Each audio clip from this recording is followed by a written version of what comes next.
Hope everyone can hear me now. Thanks so much for having me here. I'm actually based in Madrid, so it's really nice to see DevOps Days coming to Madrid. I'm originally from Lisbon, so I still speak a mixture of Portuguese and Spanish, Portuñol we call it, but we'll stick with English. I think that's better for everyone. So I'm going to talk to you a little bit about Kubernetes and team interactions and what's the relationship between those two. Because I see a lot of talks and really great articles about Kubernetes and great technology and really solving complex problems, but I always kind of surprised because they almost never talk in depth about what are the teams, which teams exist in those organizations, how do they interact, who is doing what are the responsibilities. And I find that those two things are strongly interconnected, right?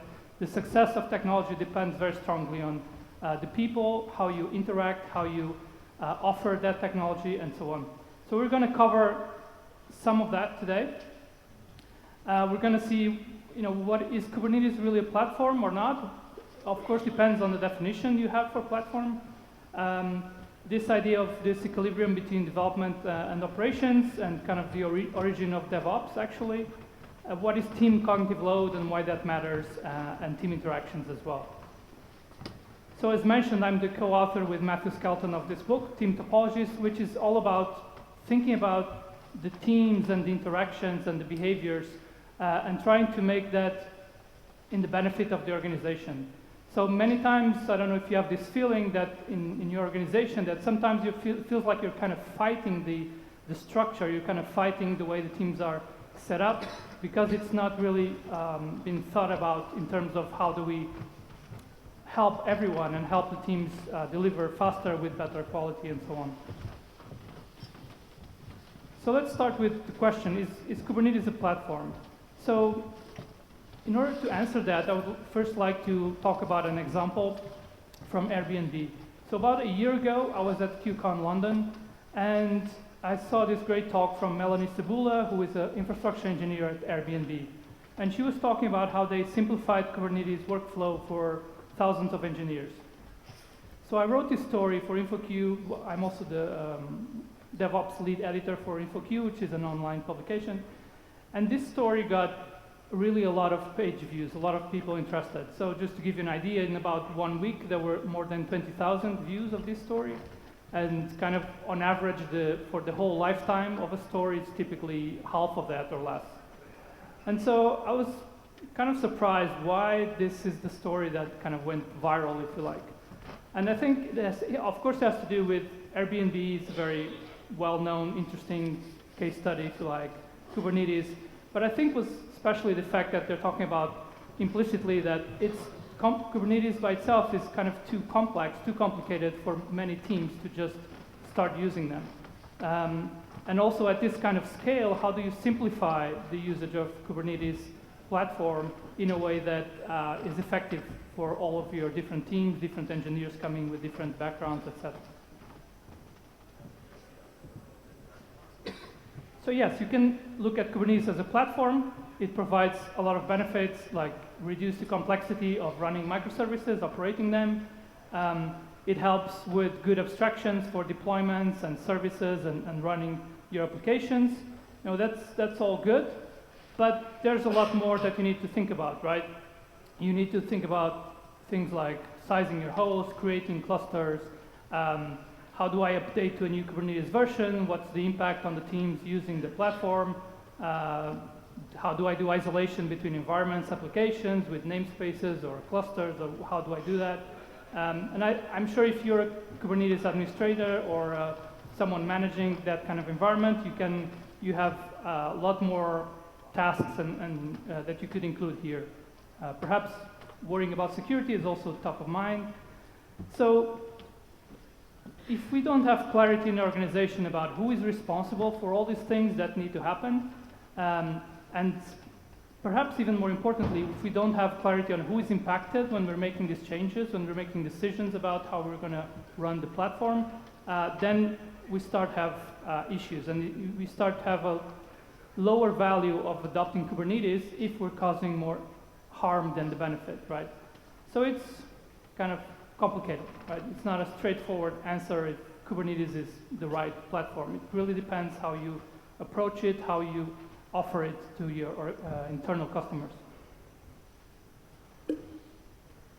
So let's start by having a common definition of a platform. So in the book, we use this definition from Evan Butcher, which I think is really good, because it talks about digital platform as a foundation, not only of the self-service APIs and tools and services, but also the knowledge and support around them, which should be arranged as a compelling internal product. So when we're talking about knowledge and support and how do we offer this platform to the other teams, essentially we're saying we need to think about having a platform team or a group of teams working on that platform. And we need to understand how those teams interact with the others. So that's why I like to say Kubernetes is not the platform itself, it's the foundation for a good platform, as in the definition of Evan Butcher, right? The goal for the platform should be to make the right thing the easiest thing to do, kind of pave the road for the other teams, so they have less to worry about and they can just benefit from whatever you're using in Kubernetes, the functionality that we know is really awesome. All the things you get from with easier deployments, self-healing, auto-scaling, all the good stuff about Kubernetes. That's why we adopt it, right? But so the hard thing about platforms is that the needs of their customers are always evolving. Both for kind of the old customers, people already using the platform, they're going to start having more specific requests, more specific things that they need to do. And you still need to think about onboarding new customers, either new teams or new engineers, and what's the experience for them. How can we make that easier? How can we think about where this person or this team is coming from and make the platform suitable for them as well? So it's hard. It's always evolving, and we need to keep this at top of our mind. Because what we don't want to do is go into kind of what I call this fragile equilibrium, and the kind of linking back to the origins of DevOps. So DevOps started with DevOps Days in Ghent in Belgium in 2009, and the core idea was to address this problem, this separation between the teams working on development, teams working on operations. So 10 years ago, this was kind of the common way that organizations were set up. And so DevOps Days started, in fact, and the idea of DevOps to think about how can we make it look a bit more like this. How can we get the people from these two groups to actually sit together, talk about the problems that are common to them, and find good solutions, right? So it didn't start with the tools. It started here. And over time, with things like the State of DevOps report and the book Accelerate, that is kind of summarizes and goes deeper into the research around what makes high-performing teams in technology, in software development. And so kind of what we've found is that actually, if we want to go faster, but still with high levels of quality and safety, the ideal is kind of this, having a single team that actually has all these capabilities around development, but also running their services, monitoring, and understanding what's happening in production, right? The same team has this end-to-end ownership. So some people talk about those as product teams, but whatever name you give it, build and run teams, the important thing is that they have this ownership end-to-end, and they're able to take feedback from the live environments, from how the applications are actually running, metrics, feedback from customers, and integrate that as quickly as possible in the next iteration of that software, that application, that service. So if this is kind of the ideal, so in the ideal world, most of our teams would be working like this, but we know that Kubernetes also brings us this advantage if we have it set up correctly as a platform. How does this work? Because Kubernetes is not exactly kind of subtle change, so that's why I call it the elephant coming in the room, right? It's kind of a big thing. So how do we adopt this in a kind of healthy way? Not like this, not just renaming, actually now you're the Kubernetes team instead of the ops team, because now it's cooler to call it like that, but we're still kind of isolated or very little collaboration. That's not the way to go about it, right? So it's important to think about who are the teams managing the platform, developing the platform, and who are the teams who are the customers who use this platform. we need to have more clarity on that kind of distinction. And so it's important to think about team cognitive load, because that helps us kind of balance and understand where are the kind of the borders, the boundaries between these two types of teams. So cognitive load has a specific definition as the total amount of mental effort being used in the working memory from John Sweller. And there are three different types of cognitive load. The first is intrinsic. It means things like, how do I define a class in Java? So if I'm a Java developer, this is something that I need to know to do my work on a day-to-day basis. Extraneous means everything I need to do to get the work done, to get the value, to deliver the value, but it's not directly related to the business or to the problem I'm trying to solve. So how do I deploy this application, for example? This would be an example of extraneous cognitive load. And then germane cognitive load is everything that's specific to the problem I'm trying to solve or whatever product market fit I'm trying to reach. So if I'm working in banking, I probably need to know things like how do bank transfers work and so on.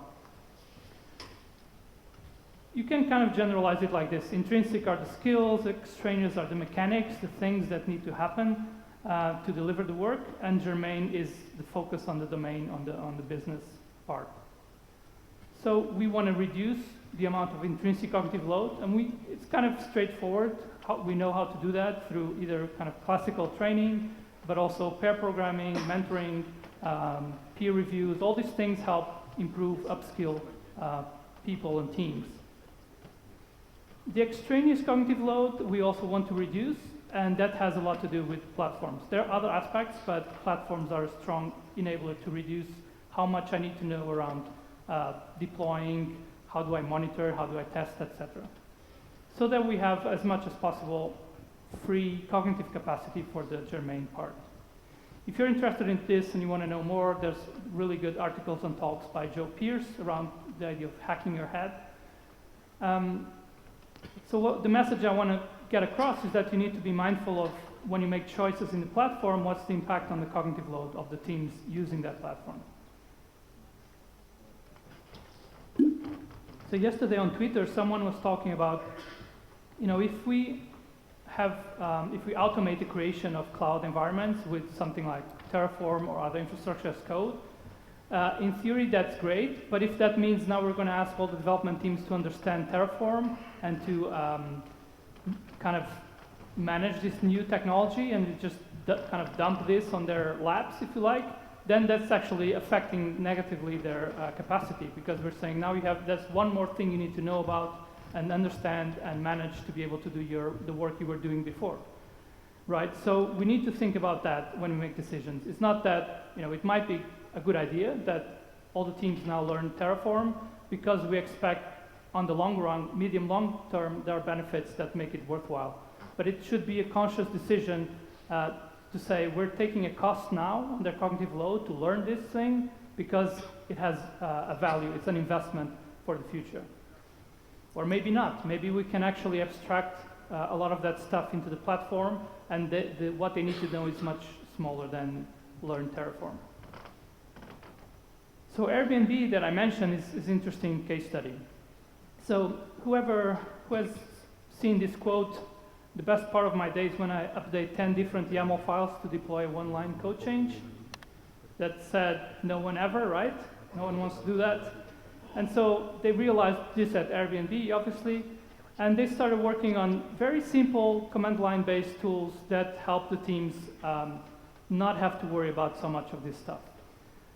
In fact, what they do is that they have, what you see on the left side is what the development teams need to worry about are specific configurations for their services, for the environments that, the specific needs for their environments.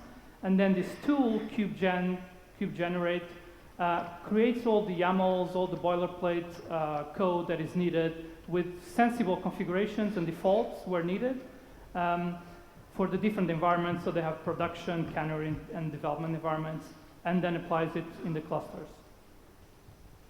So they're clarifying kind of these service boundaries and providing good abstractions for the development teams to reduce their cognitive load effectively. And so in the book, we talk about different types of teams, and that's related to what are you, a product team, are you a platform team, and so on. So we actually call the product teams stream-aligned teams in the sense they're aligned to some stream of work, maybe a business value stream or regulatory value stream, something that provides value to the organization. And then we talk about other types of teams, enabling, kind of helping upskill and provide knowledge to these stream teams. Complicated subsystem might be needed, but it's kind of an exception. But obviously today we're focusing on the platform teams and how they help the stream teams reduce their cognitive load. So the role of the platform is to provide good abstractions and kind of hide these lower level services that most of the teams need, but they should not have to worry about how do I install it, how do I manage things for deployments, for monitoring, etc. So another very interesting case study I found is from a company called USwitch. So they're based in the UK, they're quite popular there, and what they provide is kind of comparison of home services and easy way to switch because another one has a better price or it's a better deal, whatever. And over time with their success, they actually moved to kind of comparison of financial services as well. So now they're called RVU. And part of that success is based on the platform ability to help the development team. So they only have about 50 engineers today. And about 2 years ago, Paul Ingalls, who is now their CTO, wrote this great article on Medium around conversions to Kubernetes. I found this really amazing. I've referenced many times because they're really thinking about kind of the intersection between, okay, the technology, what is useful for us, but also which teams do we have, what kind of aspects of the teams we want to maintain, and also looking at data. So in that article, there's this graph which is mapping the low-level calls to AWS services. So to give you a bit of context, in the beginning, all their teams were not 100%, but nearly independent from each other, working on different services, and they were responsible for all the infrastructure. They were given freedom to use whatever AWS accounts they needed, do all the setup of the environments, security, etc. And so over time, as those services grew and those teams got more things to worry about, the number of calls to AWS services was increasing. So the great thing about this, I thought, is that this is actually kind of a proxy metric for cognitive load around infrastructure. The more they have calls they have, the more they need to be worrying about services from AWS and setting all these things up.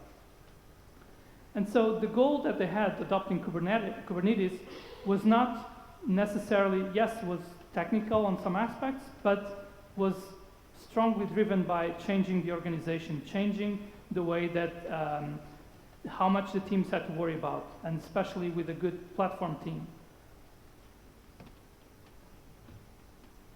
So they wanted to abstract a lot of the things that the development teams had to worry today, so that they could have more time to focus on the business side. So they actually were noticing that over time, these teams seemed to be less able to deliver business value than compared to the beginning of the company. And indeed, after they started this platform based on Kubernetes, then they saw the number of direct calls to AWS going down. Because some teams remain doing the work in the same way as they did before, and other teams moved to the Kubernetes platform for some services. So this is very aligned to what we talk about as the purpose of a platform team, which is to enable these stream-aligned teams or product teams, if you like, to deliver their work as autonomously as possible with self-service capabilities in the platform. And the point is to reduce the extraneous cognitive load. And this is what Paul Ingalls was saying. They wanted to scale the teams and grow as they were doing good business, and they needed more engineers, but they wanted to keep the autonomy of the teams, that they were able to work with minimal coordination and using self-service infrastructure. So not introducing more dependencies on this new platform team, but actually that they could go faster than they were going before with as much autonomy as possible. And for this, we need to first treat the platform as a product, understand that our engineering teams are the customers. Yes, they are internal, but they're still customers. We should think of them in the same way as we think about our kind of external end customers. And treating a platform as a product means it needs to be reliable. We need to trust it, that it's not just going down at any moment without notice. That it's fit for purpose, that we're not building more things than we actually need just because of the fun of it. And it's focused on the experience for the developers. So in the same way that we focus on the user experience for our end clients, we need to focus on the developer experience to make it a smooth experience, easy to adopt. So specifically, a reliable platform, we should be thinking about these types of aspects. How is the support? It needs to have on-call support because this platform is now on the path to production for our services. How do I find out what's the status, the current status of different services? Have a clear definition of how do we want to communicate. How does the platform team would like you to report an incident or ask for feedback or send feedback or ask for help? What are the preferred ways to do that? Is that with Slack, or you can come and see us at the office between this hour and that hour, or what is it? Make it clear so that we're not wasting effort trying to think about that. It's very clear what is the expected interaction. We need response time for incidents because, again, this is critical now for the development teams. If I can't monitor my service, if I can't deploy, then I might be incurring serious costs for the business and the organization. And if there's any downtime, I need to plan, announce, and understand the impact. Or maybe it's just degraded service if we're upgrading to a new Kubernetes version, but understand who is going to be impacted, talk to them, and so on. The way we develop the platform needs to be adequate to the needs, to real needs of the teams, and in this kind of agile way. It's not anymore that we just, okay, give me the requirements and I'm going to work on this for 3 months and come back to you. No, we expect these platform teams to collaborate with their customers and understand, have this fast feedback, prototype, this kind of agile approach to development of new services. And we want to focus on fewer services of high quality rather than build everything we possibly can in the platform. And we need good product management to do this, to understand priorities, to understand where we're putting the effort right now, and is this the right thing to do.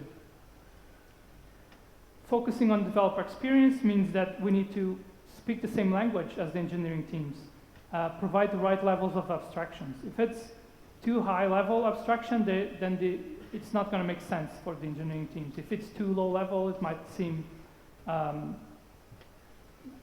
weird, awkward. Why are we talking about this kind of low level services? I should be talking about my services, about my deployments, about my SLOs, etc., whatever it might be. But you need to understand what's the specific reality of your organization because it's going to be different across different organizations. What are the right level of abstractions and services? So one very easy way to understand if we're providing good developer experience, a platform that's fit for purpose, is something that Twilio, which is a company in the US that works on internal communication tools and APIs and so on. And so their platform team, I think every quarter sends out this survey to the engineering teams. And they ask them, how effectively do you feel like the platform helps you build, deploy, and run your services, and how compelling is it? Do you feel like we are listening to your feedback, that we're working on having the best tools possible for what you need to do? And so this is a very easy way to assess, how is the platform meeting this kind of ideas of fitness for purpose, reliability, and focus on developer experience. There are other ways you can think about doing this. You can also look at how's the experience of onboarding new engineers. That can tell you a lot about how the platform is actually easy to adopt for someone who is coming from a different reality. But just thinking about that is important.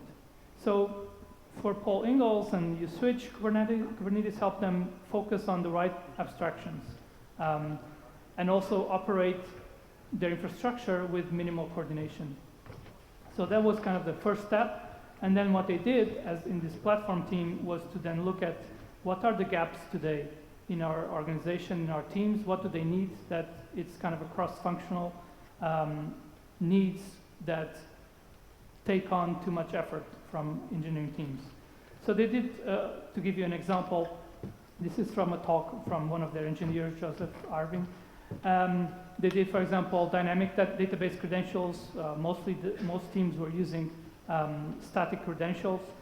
And they did things that help with managing GDPR, for example, extracting data, multi-cluster load balancing. And the third one, which I quite like, which is to make it much easier to have alerts and SLOs for your own services. So this is a screenshot.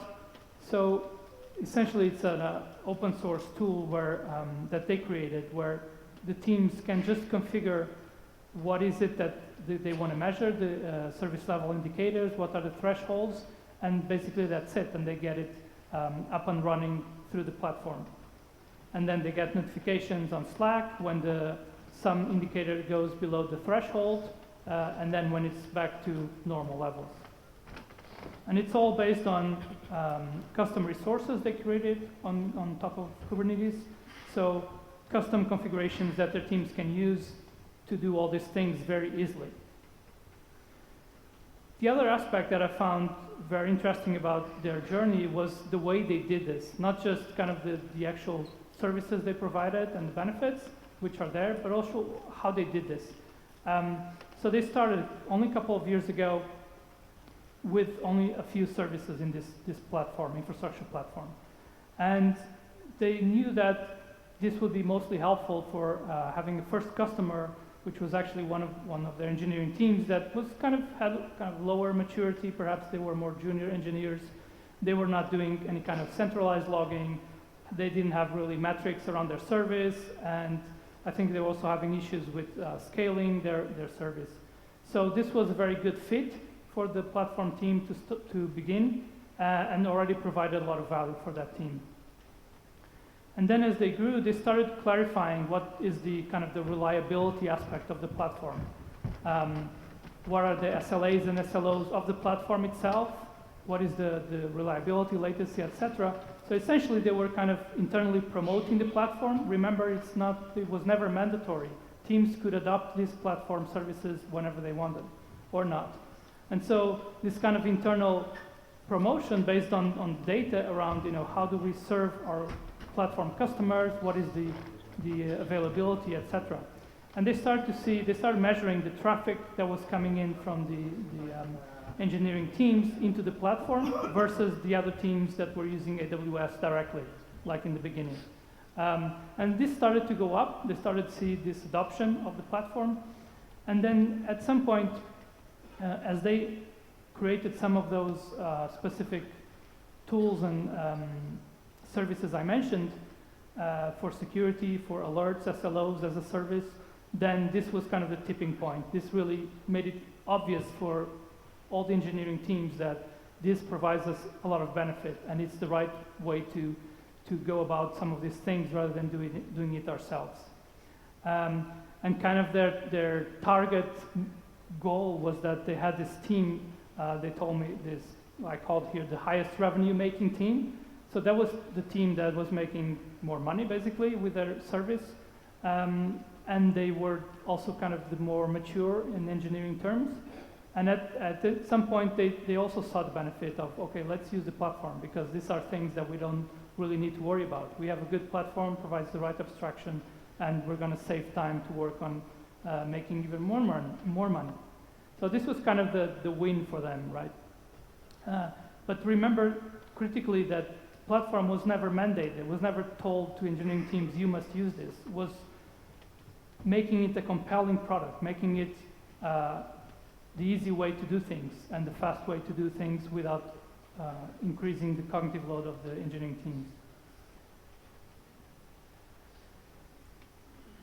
So, as I've mentioned before, team interactions are critical to make a successful platform because we can work on great solutions, but if we are not able to communicate the value of the solutions, if we're not able to get people to adopt the platform voluntarily, if we're not able to guide them on their onboarding on the platform and drive it according to their needs, then having great technical services, it might have intrinsic value for us, but it doesn't have a real value. It doesn't make a difference in the organization.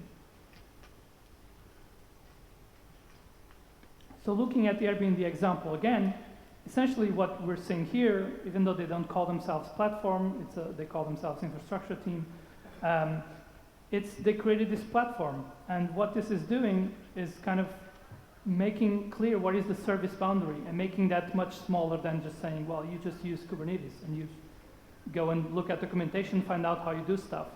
That's really not a good approach. And so what they did was make the service boundary much clearer, much smaller, and this is what helps them drive down the cognitive load on the development teams for them. And so we need to think about how we make this happen.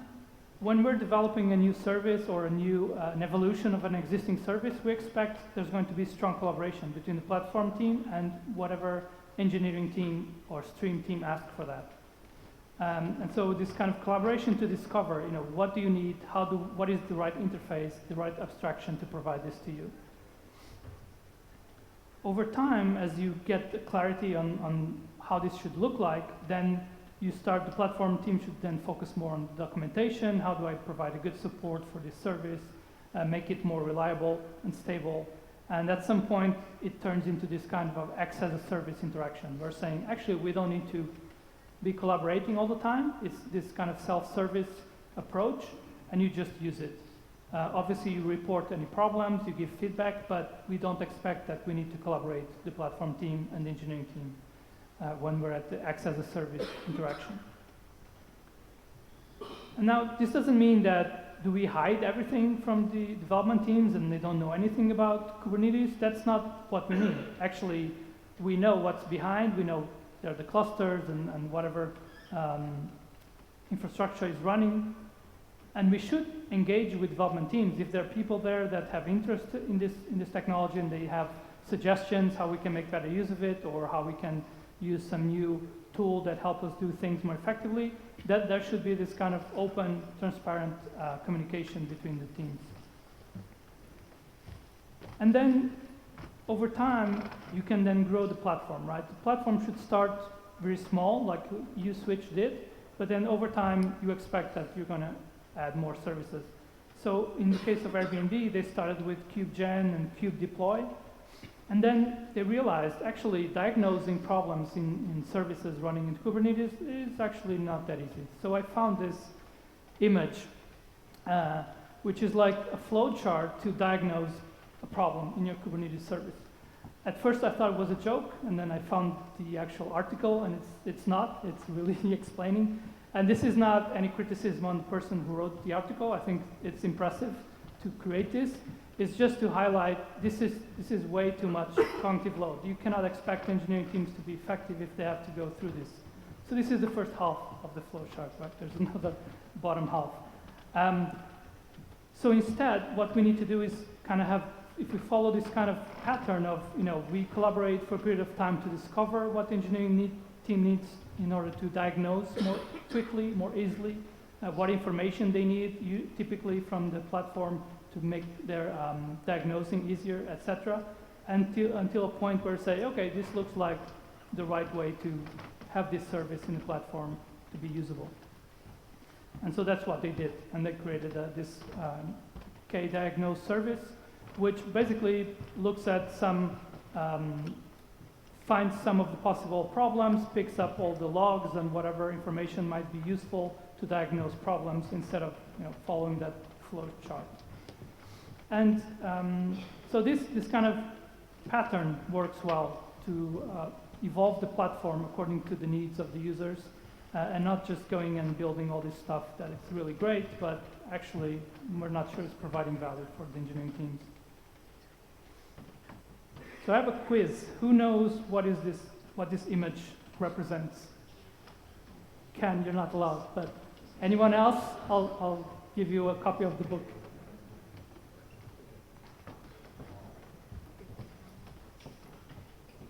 No one? So this is the cloud native landscape.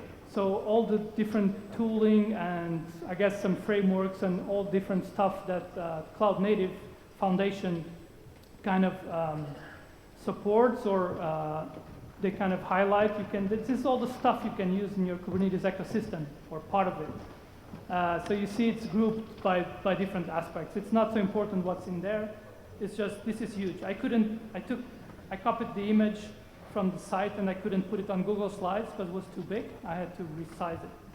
And so what I'm trying to say here is it's with a good platform with this type of approach where we actually collaborate with the teams, understand what they need, but we also have the right abstractions that allows to manage and navigate this kind of ecosystem more easily. Why? Because we can think about, either we have a good abstraction and we can swap the tooling in the platform underneath without even affecting the engineering teams, without them knowing about it, because it's lower level and we can just, there's this better way to do it, and we try it and then we make it work, and the interface remains the same, or not, or we think there's a lot of benefit from using this new database or what have you, but then we need to work with the engineering teams to understand the impact on them and to get their kind of buy-in that, yes, it's worthwhile learning this new stuff so we can get the benefit. But it allows us to make more explicit decisions about what is the good way to evolve and navigate this kind of huge landscape of available tooling and frameworks, etc. And not just this from cloud native, but other stuff. So USwitch actually has open source all of those tools that I mentioned. This is the one for creating the SLOs as a service in the platform. And so you can leverage that. If that's something that you also need, other people have done it. What you need to understand is your specific context, what are your specific platform and abstractions and the way that your teams use it. And so how do I make this work for them? And there are other examples. There are so many examples of really useful stuff.